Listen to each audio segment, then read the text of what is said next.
welcome back to another episode of Forbidden Depths. I'm your host, Queen Frostbitten, and we're here today to get down, dirty, and sultry by staying open, educated, consensual, and safe. If you're returning, welcome back to another episode. Thanks for supporting the channel and its growth.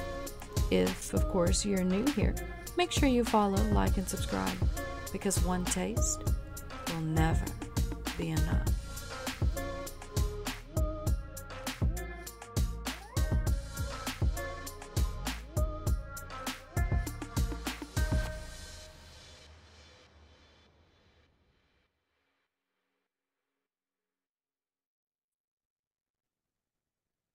Awesome. Thank you guys for joining us back at Forbidden Depths. We have an amazing guest today. I'm going to go ahead and let her introduce herself.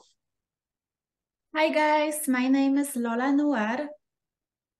Oh my goodness. Also, I want to ask where your name came from. It is super fucking amazing.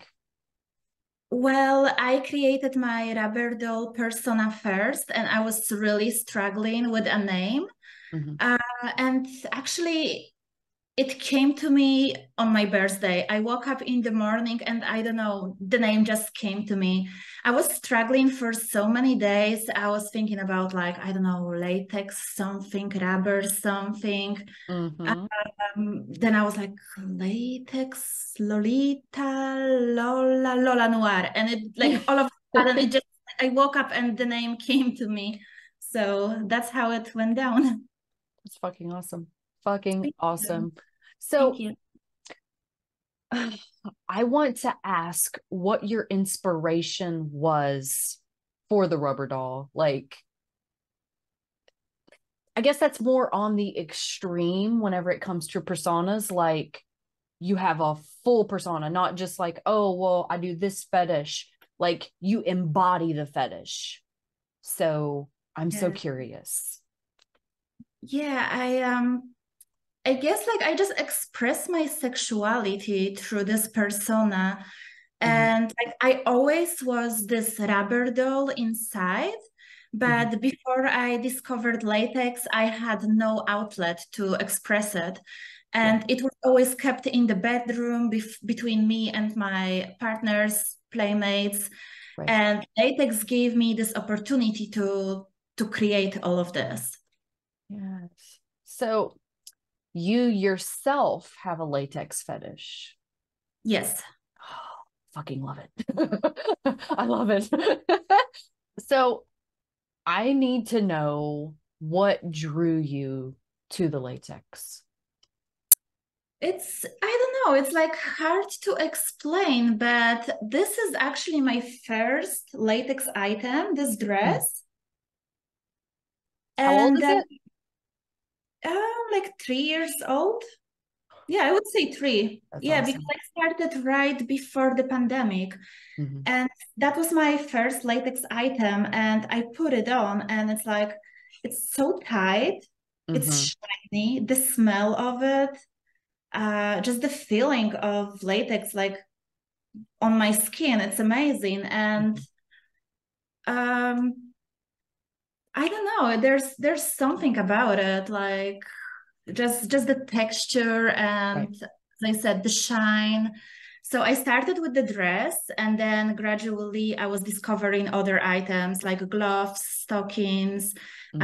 I had my first catsuit, and then after a while I discovered hoods, also by accident. Mhm. And that's like something totally different because it transforms you. I mean, Right. anybody can wear latex clothing, like fashion wise, but once you put the hood on, you are like totally different person. Yeah. And that's, I think it's very transformative. And that's what drew me to latex the most. Like you became somebody else.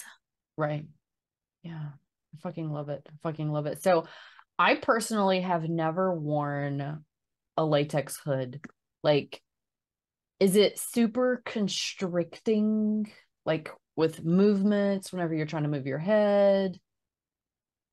Well, some of them I like them really tight, and some of Mhm. them they are very tight, and that's the idea. Right. It's not that constrictive. I went out to eat wearing the hood. It's not a problem.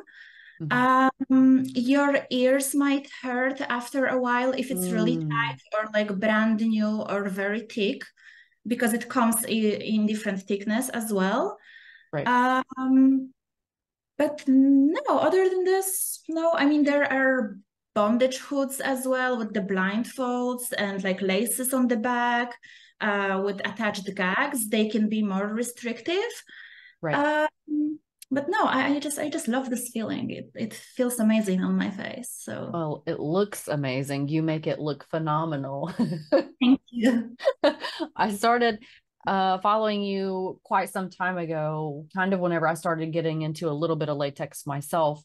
Um, I can't even remember how I started following you. I just remember that I was fucking in love with your content. Like, you have some amazing shit. And let me tell you, it's like you get into these, I guess, categories where there's just so many people and it's just so saturated. And I don't find that when it comes to the rubber dolls, because not many people are full out rubber doll. They just wear a few items, latex gloves or maybe the stockings or, whatever it may be, but they don't do the full dress. So I found that super fucking amazing and it caught my eye.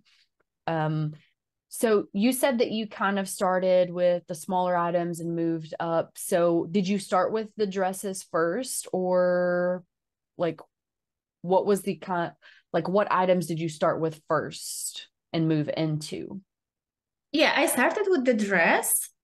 And obviously, it was very fashion related. So, different Right. dresses and then accessories like the gloves and stockings.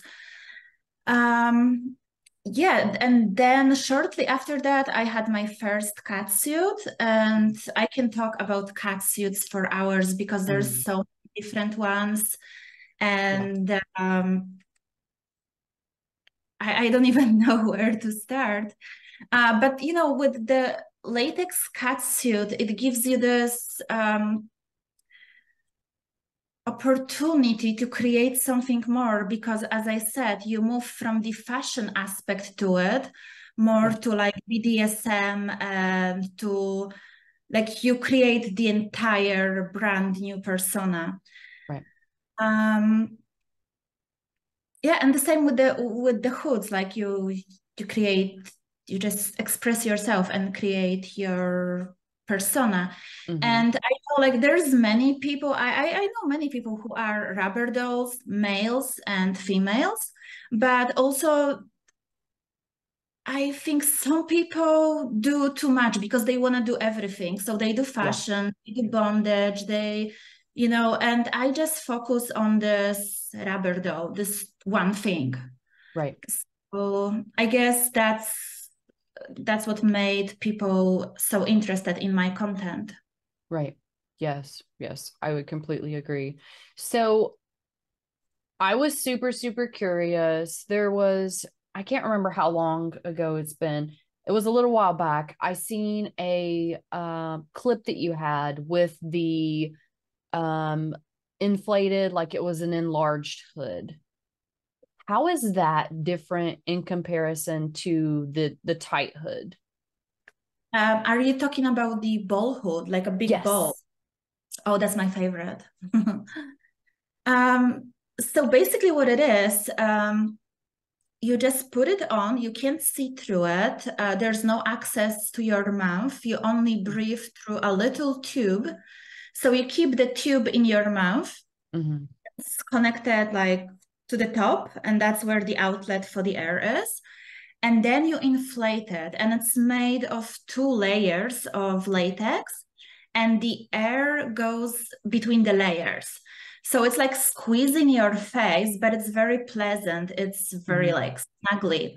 Yeah. Um, yeah, you don't hear very well. You can't see. You have to focus on breathing. Like some people get panic attack. Yeah. But I love it. For me, it's very relaxing. And after a while, you dissociate, you focus on other sensation, like, for example, the feeling of your body or somebody else's body. Right. Um, and after being there for a while, you just don't want to come out. Yeah. It's like therapy. Yeah. Yeah. Like I love being inside, especially if I have like full rubber on. I feel like I'm somewhere else.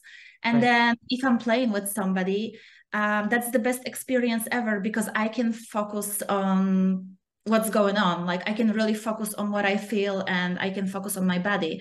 So I don't have to worry, oh, what I look like. Right. I'm distracted by what other person looks like. It's all like focusing on your own pleasure. So it's Right. amazing. Yeah. I fucking love it.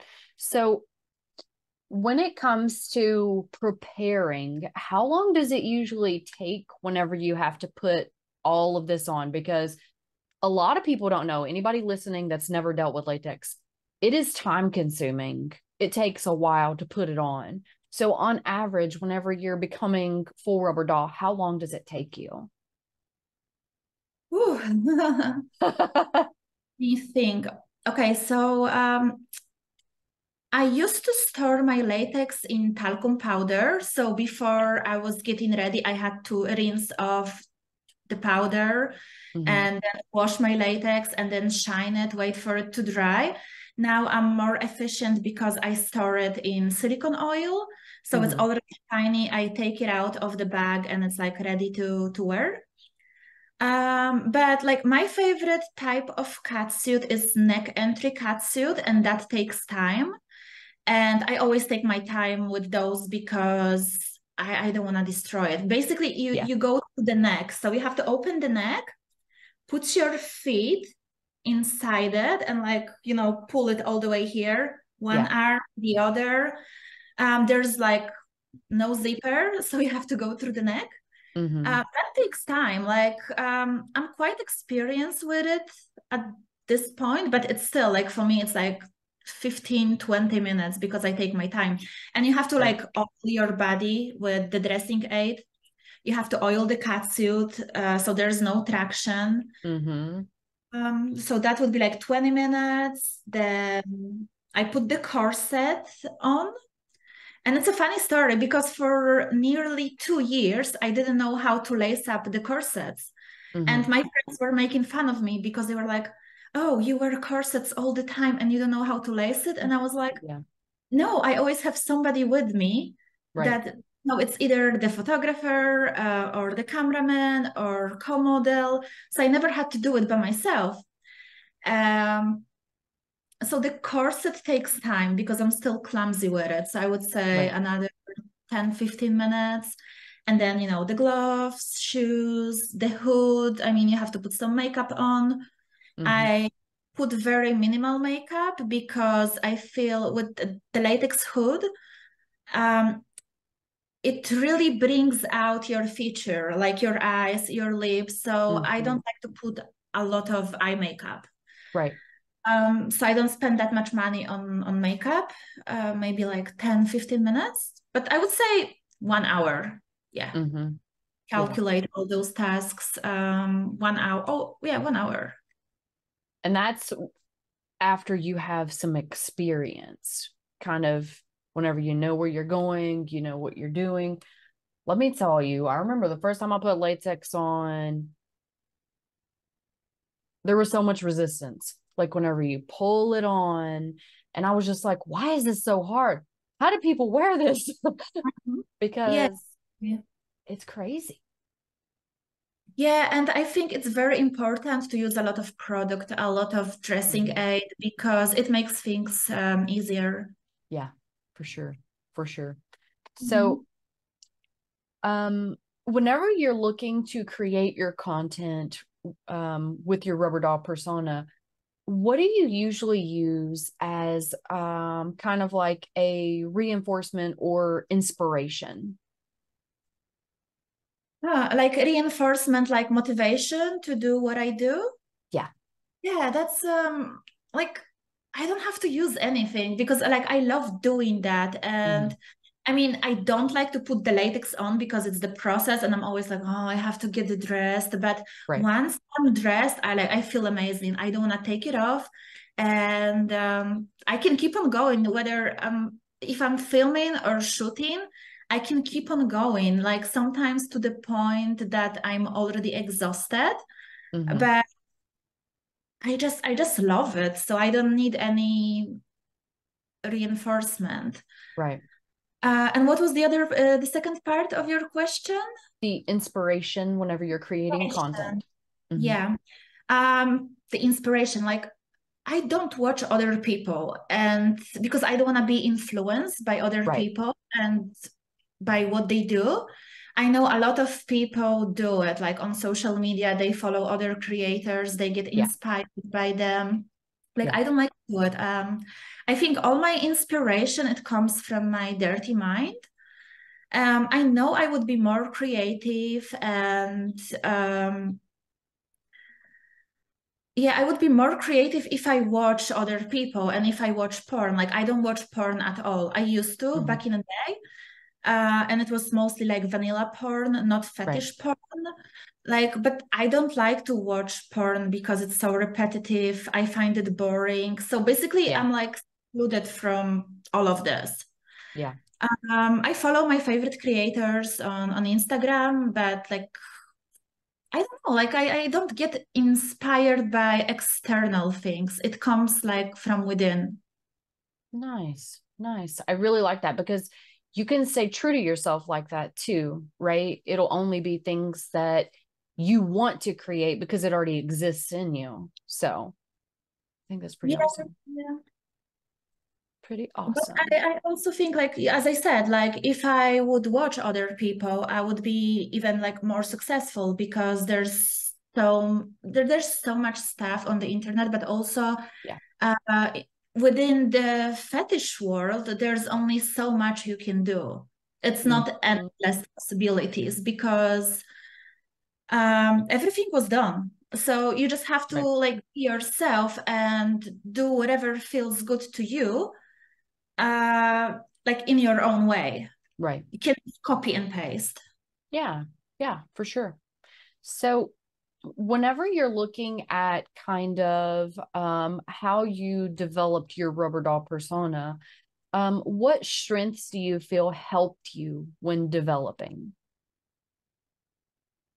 I'm not sure if I understand this question. So what makes you good at what you do? Oh, okay, that's interesting. I never thought about it. 'Cause I never thought I'm good at what I'm doing. I was just doing those things because Right. with when I created Lola, I realized I am an exhibitionist and I always was. But Okay. it was always like between me and my partners, like, exchanging nudes and dirty videos. And I was always so turned on when I was filming myself. Right. But I never like I thought like I can never do it for people like in public. Hmm. Uh, but, but creating Lola made me realize like I am an exhibitionist and it turns me on that other people are watching me. Yeah. So I started doing this because I love it. Like, and then Right. I was like, okay, maybe some other people would like to see it. And then I received very positive feedback from those people. And I was Hmm. like, I don't understand why they like it so much. I'm glad they do. Right. And it was like really surprising. So, and that kind of like kept me going as well because people were like, oh, this is so great. This is amazing. You look, Hmm. and I'm like, I just wear latex. It's just a latex catsuit like everybody else. Like, uh, I don't know. People just loved it. Yeah. And like, well, I've been following you for a while, and I mean, there are a lot of like everything is latex centered, but there's just so many different perceptions when it comes to like content. Like I'm scrolling through your if you don't follow her over on Twitter, make sure you do. It's at LOLA_NOIR___ Yeah, on two Twitter. underscores. Yes. Yeah. So make sure you follow over there. Amazing, amazing content. And it's like, there's not just one solo focus. Like you have content that includes like masturbation, you have gagged content, you have licking content. Like there's just so many amazing things. Of course, it all is focused around the latex. Oh, there's your ball one. I'm telling you, I have never seen a ball hood like that. I was like, I didn't know what to do with it. I was like, what is this? But it's super amazing and I can see the straw now. Oh my goodness. I was like so curious. I was like, how is she breathing in that? And then I never noticed the little straw on top. It looks like a little antenna. But now that you Yeah, told me you that, have to be really careful because if you go inside of the pool or any like, lake, whatever, um, you have to make sure you're not gonna like flood the top because then you won't be able to breathe. yeah, that is so awesome. So awesome. So there's a variety of content, like heavy fetish, but there's also some stuff that's kind of thrown in there that does involve pussy and dick, which I enjoy that that's incorporated. One of my biggest question is whenever you are going to do a scene, maybe it's a collaboration, maybe it's some kind of paid shoot, how do you choose who you want to work with? Oh, that's okay. Let me think about it. Basically, I don't reach out to people. I Mhm. never did. And I'm not saying that because, oh, I am so narcissistic, like people should come to me. It's like, Right. no, people always came to me, and I'm Mhm. actually like, I am a shy person. Like, I'm not very social. I don't like human interactions when I go out. Like, Right. I don't feel comfortable dealing with people.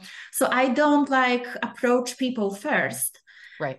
It's always like people always came to me, and then I'm like checking their social media, and I'm like, okay, I like this person vibe. I like Mhm. their vibe.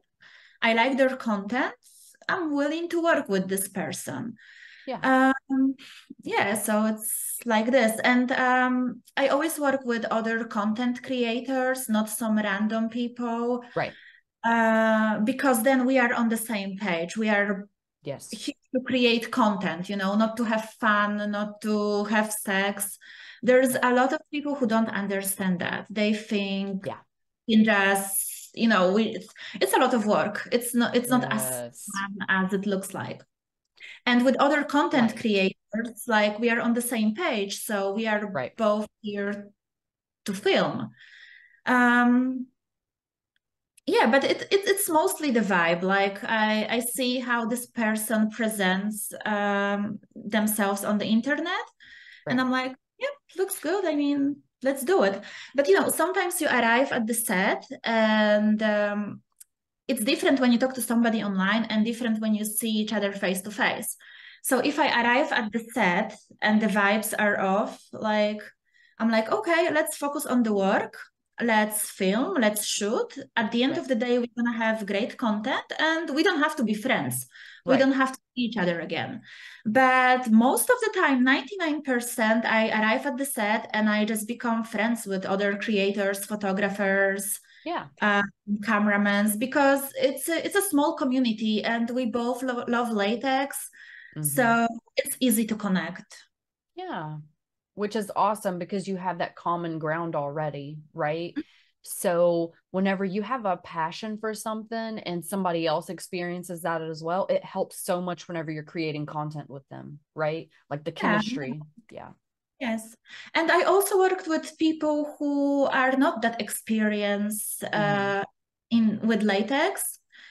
But it was also fun because then like I can get something from their world and Right. I can provide something for them. So it's like an exchange of, I don't know, Yeah. vibes. Yeah. And I mean, I've also found that whenever you're working with someone and they have information you don't, and you have information that they don't, you can kind of share that. So then it becomes a learning experience, which is And good. unique. Yeah. Yeah. For sure. So, do you do rubber doll completely full time? Is it your primary and only job, or do you have like a secondary day job? No, that's all I do. So this is my primary job that started as a hobby. Yeah. And then I realized I can do it full time. It's not only for fun, I can make Yeah. living out of it. The problem is like everything I earn from my adult platform goes towards latex and travel expenses. So at the end of the day, I don't even know if I break even, to be honest. Yeah. But it's worth it because I'm able to travel, I'm able to meet people, I'm Yeah. able to buy latex, so it's worth it. It's not Yeah. about money. It's about, doing what you love. Yeah, because then it doesn't really feel like work. Like, yeah, it is work, but because you got to put all this energy, all this time into it, but at the end of the day, you feel better. You feel better about yourself, Yeah. mentally you're better, like overall, it's just a better experience, right? Yes, and then at the end of the day, you created something for yourself, like with photo shoots or Mm-hmm. clips. Um, you created something. You have something. It's Right. not like going to work at the coffee shop, making coffee for other people, Mm-hmm. working for the big boss, coming home and like having nothing to show for yourself. Yeah, for sure. For sure. So that was going to be my next question. We were kind of touching base on the expenses. Latex, anyone that doesn't know, any of the listeners, if you don't know, Google some latex. It is so expensive, right? So, Yeah. um, whenever you start out buying latex, I know that whenever I first looked at prices, I was like, this is crazy. Why is this so expensive? And then after I had my first skirt and I ripped it, I was like heartbroken. I was like, Oh, oh no. because I mean, like you were talking about earlier, there's different thickness. So Mm-hmm. some of it's thinner, some of it's thicker. My skirt was kind of, I guess, more on the thin side, and I ended up ripping it. And I was so, so sad. And I was like, I don't want to buy latex anymore. It just makes me sad. But Did you think about fixing it, or was it like completely ripped? um it was ripped all the way down with the exception of this much material left at the top. Oh And no. I still have it because I can't throw it away. Was it But the first time you put it on, or did you have opportunity to wear it? no. No. Yes, I got to wear it several times. So I think I actually had it for around a year and a half whenever it ripped. So I got some wear out of it, but I was just so disappointed. And it kind of broke my heart. And I was like, oh, I'm not going to buy anymore for a while. Mhm. But so whenever you're deciding what latex you want to purchase, how do you make that decision? Do you look at the price? Do you look at the brand? What all do you look at? Oh my God, I never look at the price. Like it's equally expensive. You have some cheaper brands and like you have like top shelf brands, but it's basically the same. And if you buy really, really cheap latex, like some people buy it of eBay or like I don't know, Amazon, that's not real latex. Like if it's really cheap, you're not gonna get good quality. Although I heard from some of my friends, they bought some good stuff on eBay, but you have to be lucky. Hmm. Um, so I rarely look at prices, to be honest. I have my favorite brands Hmm. and I stick to them. But I'm also like willing to try the new ones because you never know what you're gonna find. Right. Yeah, for sure, for sure.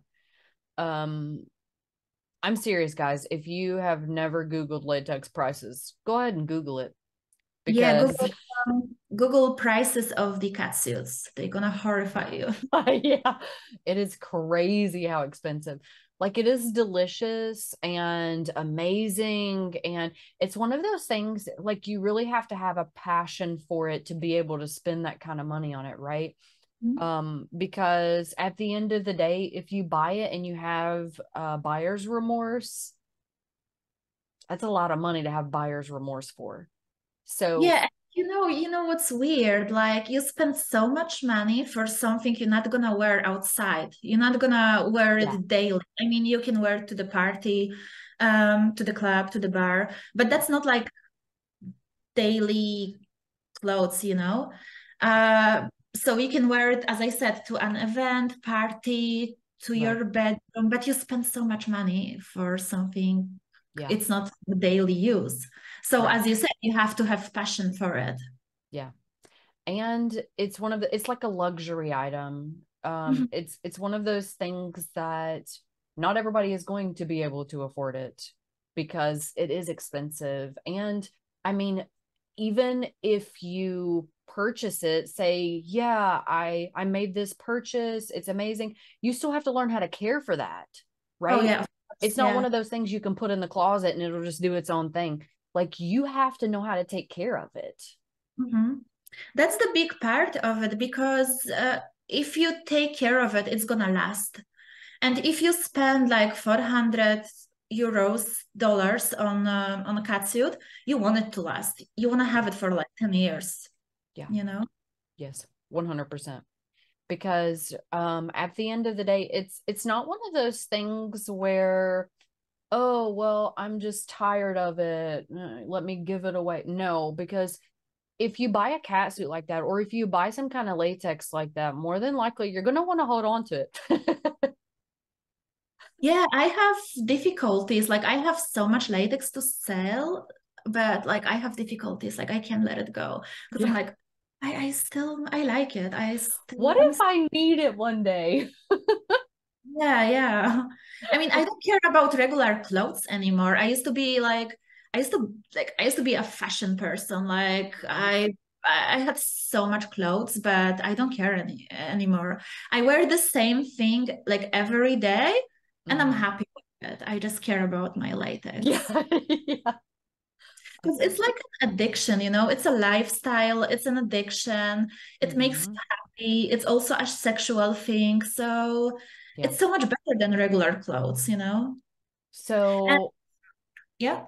go ahead and then I'll ask you my next Oh, and question. also like I don't have social life. So I don't go, Mhm. I don't like parties. I don't go to the clubs. I don't go to the bars. So I don't have to dress up on Friday night, you know? Right. Uh, on Friday night, I just put latex on and I just kinky stuff in my house. Yeah. So that kind of reminds me of the question that I was going to ask. So I don't have a latex fetish. I have a leather fetish. Mhm. So super, super into leather, like the way it smells, the way it feels, the weight of it. Um, so I discovered my fetish whenever I was really young and I was riding horses and the saddle full leather. So that was like one of my first aha moments. Like, I really, really like this. What was that aha moment for you? Like, when did you realize that you really enjoyed latex? Well, as I said in the beginning, as soon as I had this dress on, so Mm, I just put it on and I was like, yeah, that's it. You know, it mm. feels great. So, did you essentially buy it just because it looked awesome and you wanted it because you said it was shiny and kind of you thought you might like the material? No, no, I didn't buy it. Somebody had it at the photo shoot and they asked me if I want Oh, to wear it. But after that, I bought the exact same dress. So yeah, like that's not my first latex dress, but it is. So right, right. Okay. Okay. So it was one of those things that it was just kind of a work exposure and you ended up fucking loving it. That's yes, awesome. and the same happened with the hoods because I was at the photo shoot. Mhm. And I was shooting just dresses and catsuits. And the photographer asked me if I want to put the hood on. And I was like, yeah, I like new things. Just give it to me, of course. And then I put it on and I'm like, oh my God, this is it. I feel Yeah. amazing. Yeah. And that was the trigger moment for the rubber doll. Yeah. Nice. So I don't have experience with hoods myself, Mhm. especially not latex hoods. So I guess the closest that I've ever got was the hoods that I use for my pets. So I'm super curious as to if it affects your skin and how you take care of your skin, just because it can't really breathe under latex. So is there some kind of skincare that you do to help with that? Oh, yes, skincare is really important to me because after a few hours, if I'm shooting, I mean, photo shoots are quite easy. Filming, it's more difficult because you have all those lights and Right. you sweat a lot, especially while doing all those kinky things. Mm-hmm. And some days I sweat a lot, some days I don't sweat at all. But all this sweat is here, melted with your, I don't know, skincare that you used earlier, or like makeup, and you Mm-hmm. take it off. Like I take it off, my skin is really irritated, especially if I film day after day after day. Right. Um, so at the end of the day, I really have to take care of my skin. So I use a lot of masks and eye pads and serums. And it's very important for me to do it after every single day. But Right. sometimes you can't avoid it. Sometimes I have really bad breakouts here. And I Yeah. just have to take a break from the hoods. Yeah, for sure. For sure. That was what I was going to ask next. If you ever had to take a break from the hoods, because if anyone has never worn latex before, you don't understand how your skin can't breathe. Your skin has to breathe. Yeah. And wearing those hoods, even the cat suit, even cat suits did that to me. Mhm. I would get small breakouts, especially in the areas where I sweat more and oils and stuff gather. So skin, you really have to take care of your skin. Yeah, exactly. I when I wear my catsuit, I always get like breakouts here. Like I never had any skin problems, but Yeah. as you said, you sweat, Yeah. uh, the And it just, bacteria and yeah, everything. it Yeah, just pulls there, right? Like it just stays under, it doesn't have anywhere to go. yeah, yeah.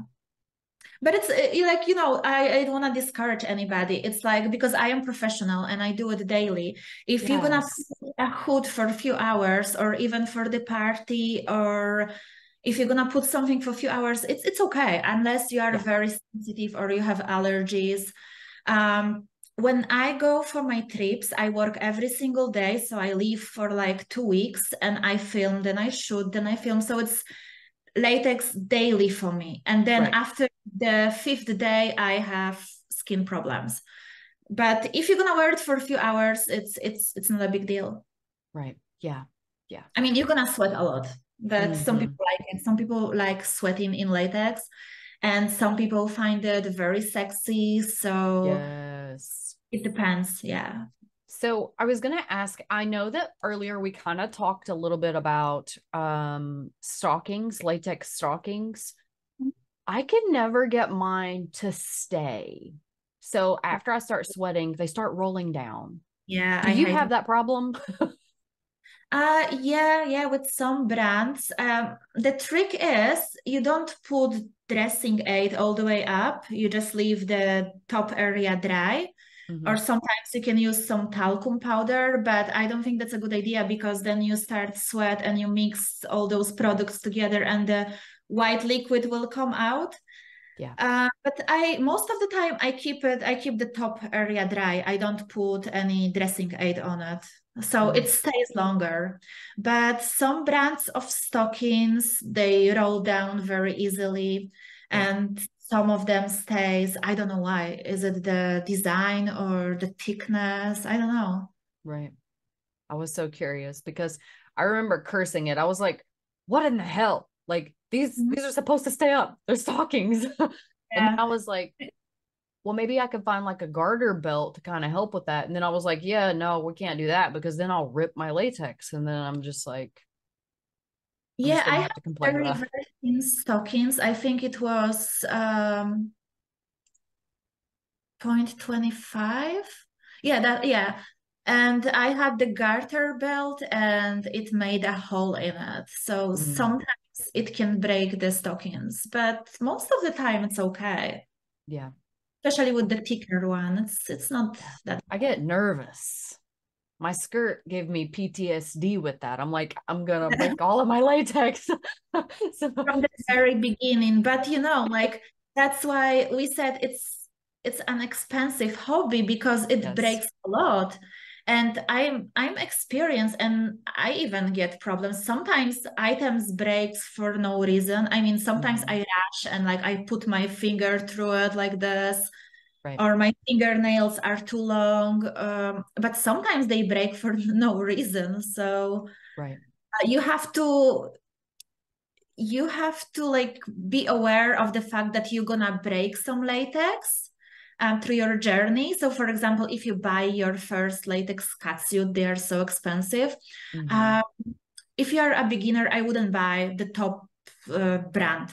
I would Right. go for like a little bit cheaper because you're probably gonna break it. So maybe Yeah. like learn on the cheaper items. Yes. I love that tip. And I 100% agree with that because at the end of the day, you kind of do have to get some experience under you, especially whenever it comes to like um, learning how to get movements down because like some of it's not super restricting, but it makes your body kind of move a little different. Like when you're bending your arms, whenever you have like full gloves on and you're bending your arm's not going to bend like it would without like with you not having anything on it and it being bare. So it's kind of something that you have to get used to. Yeah, or the corsets. Yes. The corsets are the most restrictive. There's always this golden rule when you get dressed, you have to put the shoes first because later it's difficult to bend over to put the shoes on. Yes. And I most of the made time that mistake once. I do that mistake all the time. I'm always like, okay, let me put the shoes on, and I mean, let me put the corset first and the shoes last. Yeah, I make this mistake all the time. So. Yeah. Yeah. So, um, I know we were kind of talking earlier. This is your full-time job. So whenever it comes to having a support system, do you have anyone close to you that knows and fully supports you in your journey as a rubber doll? Well, basically, I do everything by myself. I don't have a boyfriend or a husband. Mhm. Um, so that's a bit difficult, like physically and mentally. Like when I Right. go and shoot with people or film with people, many female content creators, they like come over with boyfriends or husbands, and Mhm. I can see how they work together, as a team, and they Right. have this support system. And I'm always like so jealous because I would love to have somebody like that. Right. And sometimes it's difficult because I feel like I have to do everything by myself, like social media, Yeah. editing. Uh, it's sometimes it's overwhelming. Yeah. Um, but like my friends, my inner circle, my family, they know about what I do and they accept it. Like nobody Good. ever told me, oh, you're not supposed to do it. Like you don't have morals. They Right. just accepted that. And so that gives me also like so much strength because I know those people in my inner circle, they are not against me and they are Right. not against of what I'm doing. Yeah. Yeah.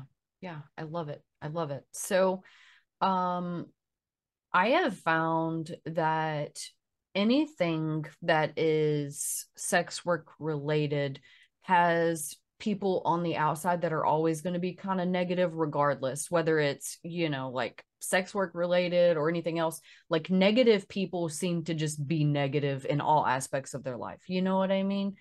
So I really, really enjoy that you have at least friends and family that are supportive and they let you know that it's okay to be yourself, right? Because this rubber doll, that's a part of you. That's you expressing yourself, you know?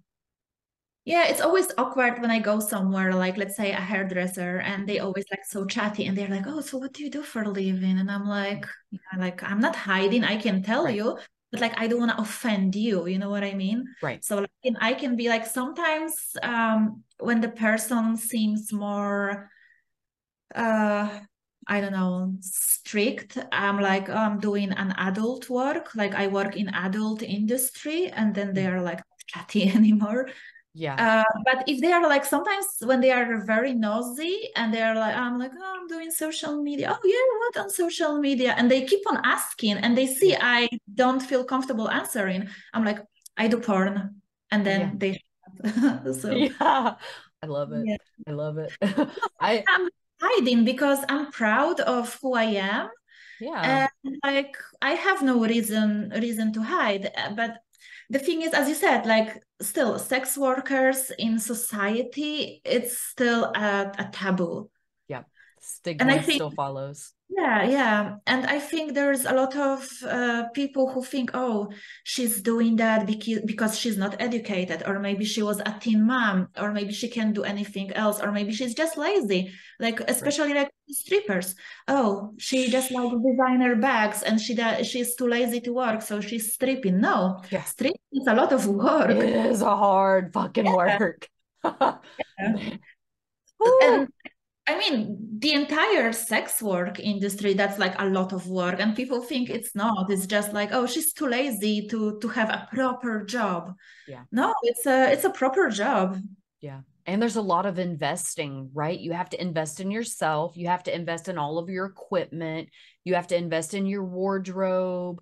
Like, because overall, you are the product, right? So Yeah. if you're not taking care of yourself, you literally have to take care of every aspect of your life to be successful in sex work. Yes, and it's never ending work because you have to maintain yourself. Yes, exactly. So, um, if you could talk to people that aren't really knowledgeable about latex, what would you tell them? What tips would you give them?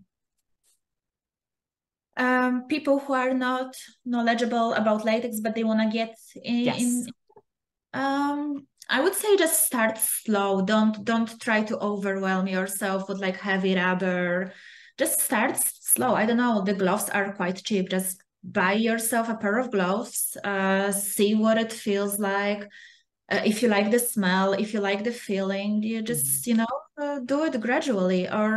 Or even the dress or leggings. That's such a great idea because this wet look, shiny fashion is like out there. So if Yes. you wear latex leggings outside, it's not such a big deal, Right. and just see if you like the feeling and if you feel comfortable. Because sometimes you might look great, but you're not gonna feel comfortable. And I don't understand this because I would never wear something that makes me feel uncomfortable. Right. Yeah. And while we were kind of talking earlier, you have to learn certain things with certain items. Some of them are more restricting. So you kind of have to let your body kind of experience that and I guess learn how to use it, right? Like with the hoods, you said some of them are more restricting, some of them are looser. And you kind of just have to learn that on your own as you go and listen to your body, right? Yeah, sorry, I got distracted with my dog. That's okay. Awesome. So we were kind of just talking about getting used to wearing the latex, starting out with the cheaper stuff. Now, so we were just talking about previously people buying latex on Amazon and eBay potentially. So, where's a good place for the new people to start? Like, where would you suggest that they buy something if they just want to try it out to see if it's for them?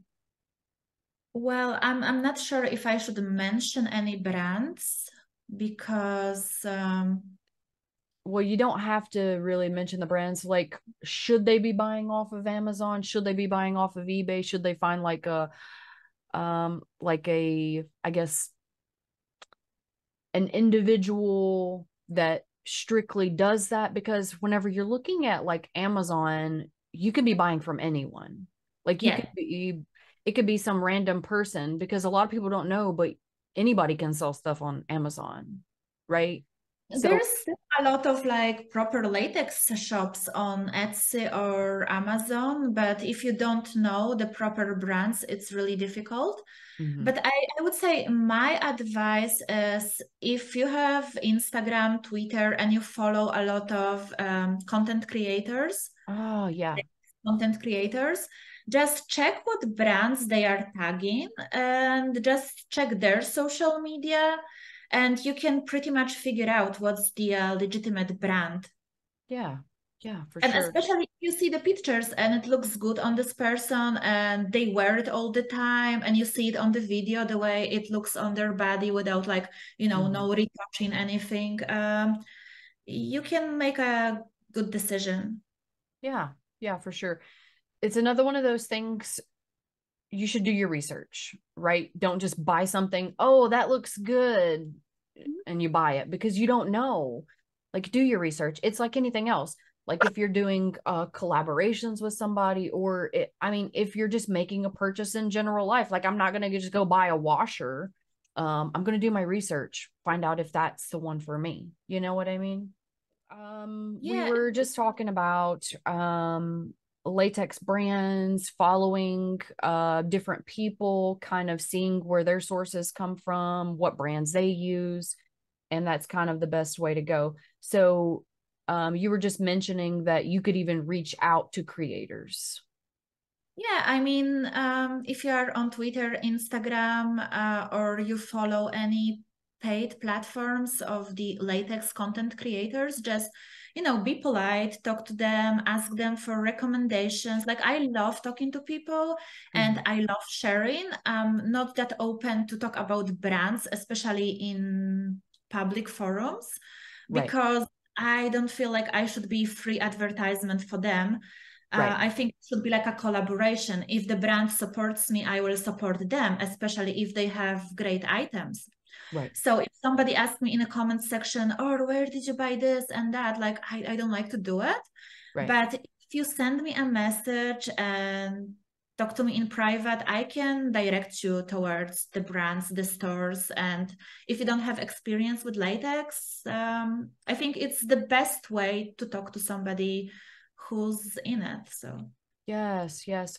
Especially somebody that's as experienced as you and other dolls like that. Because, I mean, you have all kinds of fucking experience, years of experience, trial and error with different brands and with different items. So you're literally a huge resource. I mean, I don't have this many years of experience. There are people who are doing this for like 10 years Yeah. or 20 years.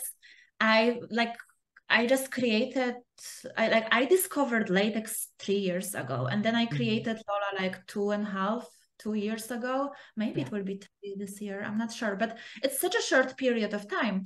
But because it's like my full-time thing, it consumes all my attention. I Right. was able to explore it and experience faster than anybody else Yeah, because that's the only thing I focused on. for sure. So let's kind of talk about your past a little bit. So whenever you were younger, whether it was a child or a preteen or a teenager, at any point did you have any kind of abuse that was either mentally, physically, or emotionally damaging? I mean, as a teen, I think like anything can be emotionally damaged to you. Yeah. Not you're still developing, so you experience different things. Like nothing major never happened to me. But I think when I was a teen, I was dealing with a lot, like every Right. teen, I would say. So yeah, but I don't have any like traumatic experience. Okay. Okay. So, um, whenever we're talking about kind of moving past all the things that help guide you to the person that you are, sometimes you have like small moments throughout your life that kind of made something more interesting or something more impressionable. Like earlier I was talking about me having a leather fetish, and whenever I was quite young, saddles became very appealing to me. Did you have any experiences like that whenever you were younger? Nothing major, to be honest. I've heard a story of people who were like, oh, like my mom used to wear those boots, or Mm-hmm. like, or I've seen those magazines in my dad's Right. cupboard, and that's how it starts for those people. They see Right. something when they are very young, and it leaves a very big impression on them. Mm-hmm. Like for me, I don't think I had anything like that. I mean, I always liked taking pictures. I was Mm-hmm. very interested in photography. Mm-hmm. So I don't know, at one point I discovered I can take like nudes, like, and Right. I got really turned on by this.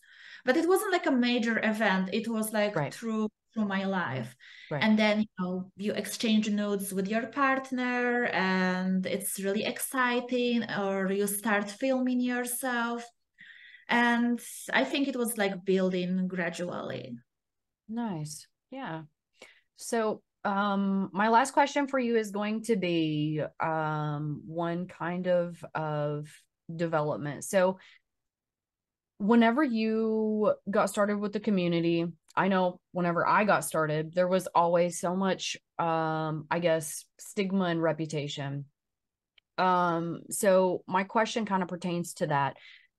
Throughout your experiences with the fetish community, have you at any point experienced anyone performing negatively, like trying to force you into anything, or maybe a director or a photographer making you do things that you're not comfortable with? Did you have any dangerous situations? Well, any situation can be a dangerous situation, especially if you travel yourself as a woman and you go working like with a person you don't know. Right. So we have to be very careful. But no, nothing bad never happened to me. I think the fetish circle is like people are different. They are more open-minded. And like I Yeah. can give you the example. If you go to a regular bar, at least in my case, there's like five guys who are trying to buy me a drink. And I'm like, Yeah. no, sorry, like I'm not here to meet anybody. I'm not here to date. I'm not looking for a boyfriend, or I have a boyfriend, whatever. They don't understand. And some Right. of them are very annoying and they like keep on asking you. You say Mm-hmm. no, they get upset. But within fetish community, like if you go to an event, to a party, and if you, at least from my experience, if you say no, people are respectful. And even during the photo Yeah. shoots, like I feel like fetish photographers, as kinky as they are, they not gonna take advantage of you. Because like I feel that would be the case. Like when I was a teen, I was doing like regular photography, Mm-hmm. like just nothing sexual. And Right. I had a situation when the guy was like, how about if you like do this or that, and they were trying to insinuate something, and then I Mm-hmm. was very uncomfortable and I was like, okay, I'm not shooting anymore. Right. So I think like within vanilla community those things are more common. I don't know why, Yes. but within fetish community, like nobody never told me, oh, it will be cooler if you do this, or should I put this gag on you, or how about like you Yeah. show me or whatever, right? Yeah. Um, if I arrive at the set, it's up to me what I want to do and how I want to do it. And I don't feel pressure from anybody. I love it. I love it. And you know, that's kind of where I was going. I know a lot of people, especially in the civilian community, the vanilla community, I have seen so much more pain and like forced behavior and like just negative attitudes, like people throwing tantrums if you don't do what they want you to do. And it's like I have never seen that in the fetish community. Mhm. I've never seen it in the fetish community. I feel like everybody is super hardcore into consent. Mhm. They want to make sure you're enjoying yourself because that shows up better on it. It doesn't matter if it's a photograph or if it's a video, it just films better, it shows up better. Everybody has this like positive reinforcement, like, yes, I want to be here, I love what I do. And the fetish community is huge for that. Even though there's this terrible stigma of people being like, oh well, they do really weird shit, they force you to do stuff. No, all of that is consensual. Like there's some rough play, but it's all consensual, you know what Yeah, I mean? yeah, like my first latex bondage experience, like I felt so comfortable, especially with the ball hoods that you were talking about. So Mm-hmm. it's your first time, you can't hear very well. You breathe through the tube, you can't see. Right. And if you have collar on the top of it, you can't just like lift it, right? So I felt very secure because the person I was with made me feel safe, and we could have like stopped anytime, and it Mm-hmm. was all up to me. It wasn't like, no, no, 5 more minutes, no, it's okay, you're gonna be Right. fine. Like, no, it was up to me. If I feel uncomfortable, we're gonna stop. And I think that's a big thing in this community. Like, people take care of each other, and it's all about you feeling great. Yes, I completely agree. I completely agree. I will let you get back to your day. I know you're busy. Thank you so much for your time and for bringing all of the insight and knowledge for anything latex related. Again, if any of you want to follow, I'm sorry, go ahead. No, I just said thank you for having me. It was a pleasure to talk to you. You're always welcome. And I'm going to say if you don't follow her on Twitter, you're definitely missing out on a lot. Also, she has conveniently located in her bio everything you could ever need. So get on over there, follow. It's at LOLA_NOIR__ on Twitter. Anybody else is an impersonator because you don't have a second account, right? No, I only have Twitter and Instagram. My Instagram account is private. Mm, Um, and FetLife, all right. those like platforms, yeah. But only one Instagram and no, one Twitter and two Instagram accounts, one private and one open. Okay. Now, if any companies want to reach out to book you, how do they contact you? Um, to be honest, I don't know. Like, because my email address isn't listed anywhere. I would just say DM. Okay. Yeah, on Instagram or Twitter. Okay. Well, thank you guys for joining us for another episode of Forbidden Depths. We will see you on the next episode. Hey, it's Queen Frostbitten again, your host. I just want to remind you that you can follow us on YouTube at Forbidden Depths. That's FORBIDDENDEPTHS. Or over on Twitter at the number 4 BIDDENDPODCAST. Remember to always stay educated, consensual, and safe. We'll see you on the next show.